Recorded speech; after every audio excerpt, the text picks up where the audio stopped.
Fala pessoal, Pedro Oak aqui, sejam muito bem-vindos a mais um Em Sete em Cena, o canal onde a gente fala sobre filmes, séries e o audiovisual no geral. E no vídeo de hoje nós vamos finalmente falar sobre a série do Deus da Trapaça, Loki, e mais especificamente sobre uma cena que eu gosto de chamar de Nunca Foi Sobre um Trono. Mas antes da gente começar, galera, é claro, eu tenho que pedir para vocês curtirem, comentarem aí embaixo que cena que vocês gostam e vocês acham que daria pano pra manga para um vídeo aqui no canal, e também para vocês darem um pouquinho de amor para esse sininho e se inscreverem no canal porque ajuda bastante, galera. Então, se ligaram na cena? Estão preparados? Então beleza, solta o Kraken.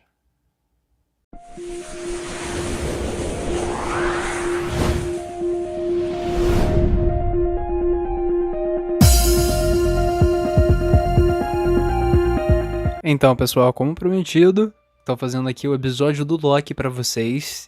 Eu falei que eu ia cobrir o Loki também, já que eu fiz um vídeo tanto sobre o WandaVision quanto Falcão e Soldado Invernal. Então nada mais justo que eu fizesse um vídeo sobre o Loki. E eu também pretendo cobrir as vindouras séries do MCU, inclusive o What If, que tá logo ali na esquina, né, daqui a uma semana. Na verdade, quando esse vídeo for lançado, ele vai ter acabado de estrear. E também o Gavião Arqueiro, que é no final desse ano. Então, assim, eu com certeza vou cobrir essas séries e falar sobre elas, sobre o que eu pensei sobre elas e sobre cenas que eu achei interessante e tudo mais bonitinho pra vocês. Mas chega de falar do futuro, vamos ao que interessa. Vamos falar sobre o Loki. Tenho que admitir pra vocês, galera, que quando eu tava assistindo essa série, um dos meus pensamentos mais constantes e recorrentes, até pelo menos eu acho que o episódio 4 ou 5, assim, até chegar nos últimos mesmo, era, nossa, super legal. Mas por que essa série é do Loki? Por que o Loki é o protagonista dela, além de é uma série sobre o Loki? E pensando bem, poderiam ter sido escolhido qualquer personagem para ter uma variante, né, e ser colocado pelaquela situação na qual a gente ia ter todo esse desenvolvimento e esse universo da TVA e esse universo do Kang e tudo mais, né? Só que eu não entendia exatamente por que o Loki era o escolhido para essa série. Ele me parecia muito mais um passageiro do que qualquer coisa. Ele acidentalmente tropeçou nessa série e por alguma razão ele é o protagonista. Era isso que eu pensava, assim, muitas vezes no início da série. E a cena que acabou mudando pra mim as coisas e meu paradigma sobre a série, porque eu acho que realmente faz sentido essa série ser do Loki, foi mais pro final da série, na verdade exatamente no último episódio da série. E é a cena que eu quero falar com vocês sobre. A série do Loki, ela coloca perguntas bem complicadas no âmago da sua história, né? Sem uma conclusão definitiva também ao fim da série. Mas a gente tem algumas respostas, o que traz uma das cenas mais importantes e acredito que tenha ficado uma das cenas mais icônicas da série, que é quando a gente encontra o Immortus e ele tem aquela conversa no escritório dele com a Sylvie e com o Loki. Uma interação que dura praticamente o episódio final inteiro. Eu quero pegar a partir do momento em que o Kang faz uma proposta pro Loki e pra Sylvie, né, de que eles assumam a TVA, que eles cuidem do que ele começou, ou então que eles matem ele e sofram as consequências. E quando a Sylvie começa a desconfiar do Loki, ela logo entende que pra ele ainda tudo sobre usurpar um trono, sobre obter poder. E o que o Loki responde logo em seguida é: nunca foi sobre um trono. E essa frase deu um clique em mim sobre o personagem, porque essa frase já tinha sido dito anteriormente e pelo próprio Loki, justamente na sua primeira aparição em telas. Na época, essa frase tinha sido dita ao Thor, quando eles entram em um conflito na Bifrost, no final do primeiro filme do Thor. O Loki fala exatamente isso pro Thor quando o Thor acusa ele de só ligar pro trono. Lembrando que esse é um evento que não tá tão distante assim na mente dessa variante do Loki que a gente acompanha durante a série. já que isso ocorreu só um ano antes da Batalha de Nova York, que é o ponto de partida do Loki pra essa série toda dele, solo. Eu entendia que o interessante de colocar o Loki num ambiente como a TVA é justamente porque ele é o deus da mentira e ele traz com ele um grande elemento de caos, contrastando totalmente com a ordem e a burocracia sufocante da TVA e do Kang. Mas faltava alguma coisa pra mim pra compreender por que essa série precisava, por que isso precisava acontecer na série do Loki, o que realmente acrescentava ele como personagem. Uma reclamação comum entre alguns dos espectadores dessa série é que o Loki se transforma muito rápido. Quando a gente começa a assistir a série, como esse é um Loki que acabou de sair dos eventos dos Vingadores, a gente espera um Loki mais similar aos Vingadores e ao Thor 2. Mas a gente tem uma mudança radical no personagem dele, indo mais para um caminho mais similar ao Loki que a gente já estava vendo no Guerra Infinita e no Thor Ragnarok. E essa mudança, né, poderia ser uma coisa que realmente seria muito brusca e estranha. E pra mim, essa frase, esse callback acabou ajudando. Por que isso importaria e o porquê a TVA e o Kang fariam do Loki um herói, despertariam uma forma de heroísmo no Loki. E é justamente porque me remeteu ao primeiro Thor. Naquele filme, o Loki é um personagem que realmente se vira totalmente contra Asgard, ele sempre pregou peças, ele sempre tentava atrapalhar o Thor, mas ele é um personagem que se vira completamente contra Asgard quando ele descobre que ele foi adotado. Trata-se de um Loki que, após anos de um complexo de inferioridade que ele sente e se sentindo menosprezado por seus pais e pelo seu irmão, ele passa a acreditar que a sua vida é uma mentira. É essa revelação, é esse sentimento que definiu o personagem por todas as outras fases que a gente acompanhou ele no MCU. Então, quando a gente coloca esse personagem contra uma organização que basicamente está controlando, né, o livre-arbítrio das pessoas, criando uma narrativa fictícia para essas pessoas, faz sentido que o Loki seja o principal agente que queira acabar com isso e que queira reescrever o destino das pessoas, deixar que cada um siga o seu caminho. Ele é um personagem que se orgulha disso, que ele cria o seu próprio caminho, que ele faz as suas próprias escolhas. Então faz sentido que ele seja o personagem a querer libertar todos dessa narrativa fictícia.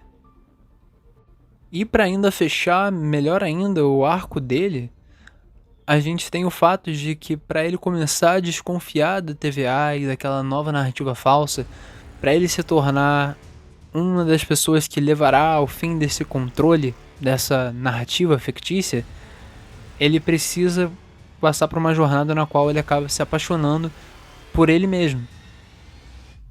De uma forma estranha e inusitada, a série cria um cenário no qual o Loki acaba encontrando amor próprio. Porque, embora Sylvie diga que não e tudo mais, ainda assim ela é ele. Então, ele acaba passando desse personagem que, quando a gente conhece, tem muitas questões de ódio e de revolta contra o seu pai, o seu irmão, sua mãe, sua casa, mas principalmente sobre si mesmo. E a gente evolui o arco dele com isso, com ele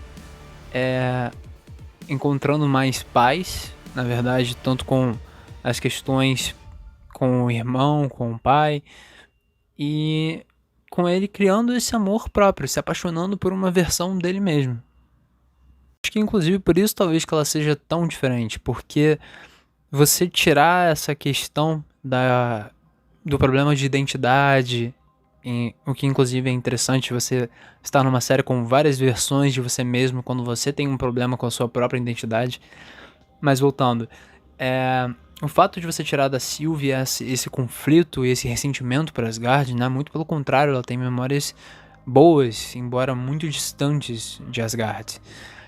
Então, isso acaba tirando muito do que primordialmente faz o Loki como a gente conhece ele no MCU. Cria essa diferença nos personagens. Quanto o que aproxima eles, na verdade, é o fato de que, porque talvez ele mesmo tenha se fechado um pouco para isso, e a Sylvie porque ela foi tirada da própria narrativa, né? Ela foi roubada de uma certa forma.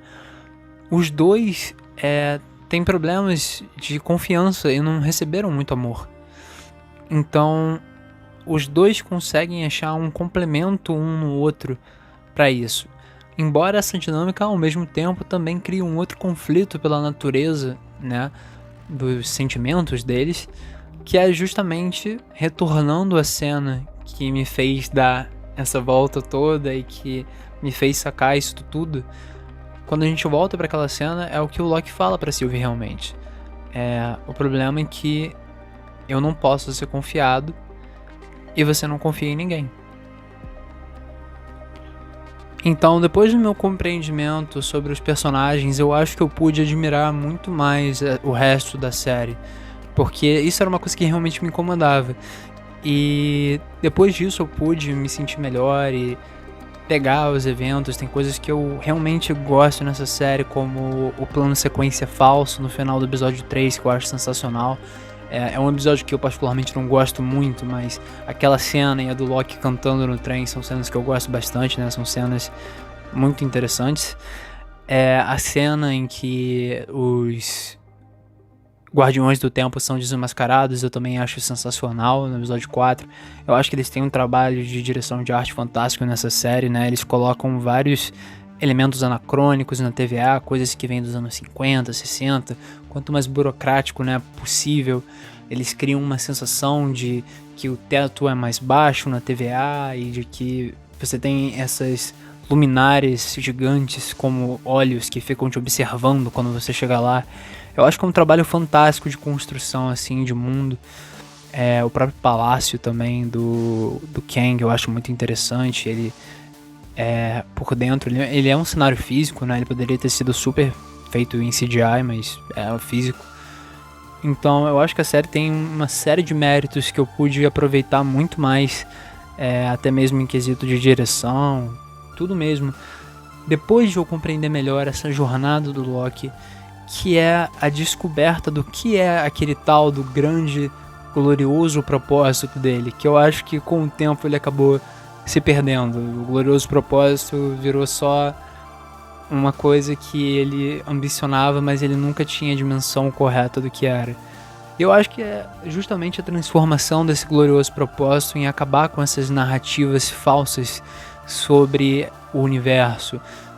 Ele, que uma pessoa que teve essa sensação de se sentir vivendo numa mentira, ter a oportunidade de libertar o multiverso do controle dessa narrativa que é muito mais fabricada do que real através do personagem do Kang. Então eu acho que esse acaba sendo o glorioso propósito do Loki, ser o libertador do multiverso. E é curioso que não é nem o Loki que a gente espera que faça isso, né? É a própria Sylvie. Mas de qualquer jeito é o Loki que acaba liberando o multiverso. E eu acho que esse é o glorioso propósito dele. E o que eu acho super bacana sobre essa série. É até algo que o Richard D. Grant fala, né? Eu adorei a participação dele. Eu achei que ele atuou demais. Naquela versão ridícula, clássica dos quadrinhos, mas assim, impecável. Ele mesmo fala glorioso propósito antes dele morrer naquele sacrifício, porque ele sabe que ele vai levar a última tentativa de libertação do multiverso. Então, eu acho que esse é o glorioso propósito encontrado pelos personagens na série. E agora a gente vai ver como eles vão lidar com as consequências disso. O que é super interessante, as consequências, uma consequência que o próprio Kang impõe a eles, né? Vocês vão tirar o ditador, vão usurpar o ditador, beleza. Mas estão preparados para lidar com o que vem depois, o que substitui esse espaço? Eu acho que vai ser super interessante ver como a série caminha adiante. Então é isso aí, pessoal. Muito obrigado por terem assistido até o final. Eu espero que vocês tenham gostado do vídeo e a gente se vê na próxima. Valeu!